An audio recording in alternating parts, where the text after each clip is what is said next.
Strategy number four, again, it's an advanced strategy, moving the home. Um, I would not necessarily recommend you doing this on your first deal unless it's like you're just in that type of situation. But this is definitely an option. I know a lot of other mobile home investors do not move the homes no matter what. They're very against moving homes. We have in our career, we have not been on that same side of things. We feel that these homes are built to be moved. And so there's a whole market of buyers that need homes that can be moved. There's a very competitive market. They're completely underserved. And so we feel as our job as dealers, we should be serving them as well because they are hungry buyers.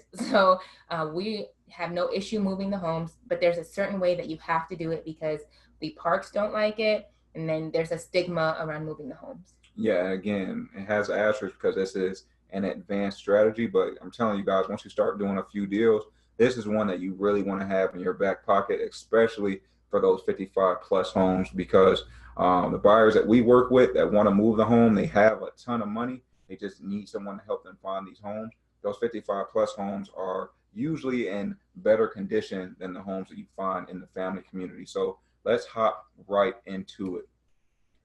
The steps on this one.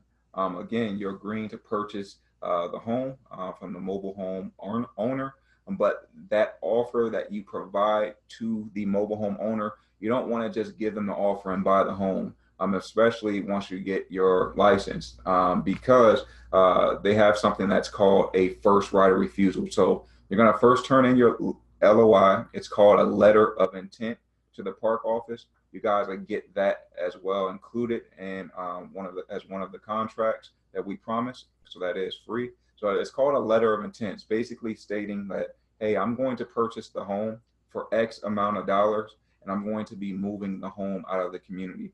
Well, under our state law and many other states, you have to give the park the first right of refusal. So what that means is they have in Arizona 72 hours to either match your offer or go higher. They can't go any lower than what you offer to the actual mobile home owner. So you have to give the park that first right of refusal. It's great because it keeps your reputation clean. You're not looked at as a poacher, and we've seen that although some parks will get mad that that's your intention of moving the home out, many respect you for at least respecting the law and giving them that first right of refusal. So let's just say the park decides not to exercise their first right of refusal. That means you have full right to go ahead and purchase the home from the mobile home owner. So you're going to do that minus the taxes. Sorry, there was an error in the last slide, but this is where you want to subtract out the taxes. We're still not making any repairs to the home, though. You know, we're not doing any type of fix and flips on this with this strategy. We're making no repairs. We're going to market the home to find a potential buyer, but we are going to pay lot rent and utilities until the home is sold. So because we bought the home, it is still our responsibility since the home is technically still there on their land until we find a buyer. Someone's responsible for paying the lot rent and utilities with the home, and that will be you as a purchaser until you find another individual that's going to buy the home. So what we do in this case, it says storage, not lease agreement. So you're still not signing a lease agreement. We're not looking to live in the community. We're just looking to make sure that the lot rent is paid each and every month until we find our buyer. So we sign a storage agreement. It's called a storage agreement that will also be included in the contract. Just an example, again, like Samara said earlier, we're not attorneys, but our contracts have been pretty much written and approved by our attorneys, and we want to give those out to you just as examples. So we are looking at signing a storage agreement in this case, not a lease agreement. And then you're going to sell the home to the buyer outright for cash without financing. Now, when you sell the home to the buyer, your buyer is responsible for the entire moving process. So finding a moving company, getting the home moved, getting it attached to their land or their mobile home park. That's all their responsibility. You don't have to know or understand that entire process. That is entirely their responsibility. All the moving costs associated with the move, that is also their responsibility. Also, the space cleanup after the home is moved. Many parks, at least here in Arizona, will require the buyer, once the home is moved, to just make sure that the space is brought back to clean park condition. So that's also the buyer's responsibility. That's why we try to sell these homes at a discount, to help with some of these moving fees and some of the space cleanup fees. So let's go through this example. Let's go through it slowly. So we're keeping these same numbers, purchasing the home for $2,750, except there's no repair costs this time. Lot rent is going to be $485. Again, we're looking to move it quick. So we're looking at paying 1 month of lot rent. Utility costs come to $85 again.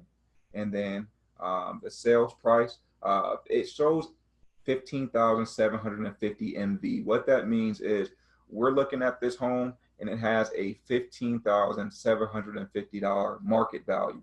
If we were to put it on the market right now, we should expect to get somewhere around $15,750 on this home, because that's what the comps are showing us. But again, I mentioned earlier at number 7, some of the fees that your buyer is responsible for. So we're not going to sell it for, put it on the market for $15,750. We're going to put this on the market for a sales price of $9,750. Again, you want to make it a win situation for your seller, and you want to make it a win situation for your buyer. So we're looking at a profit of $6,430. Again, you're taking the sales price minus purchase price and expenses.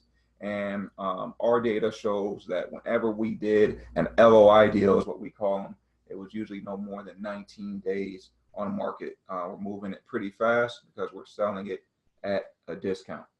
Yeah, and just to reiterate, there is typically a very competitive market of people that want these homes, want a used mobile home for their land or for their own community, and they're completely underserved. So these do go quickly. I know other investors that do only this strategy, and the buyer's list is like off the charts because people really, really need these. So it's not so much hard. These are like probably the easiest deals to sell, to be honest. The most complicated part of this strategy is really getting through the park and getting them to agree to not buy the home from you, and to get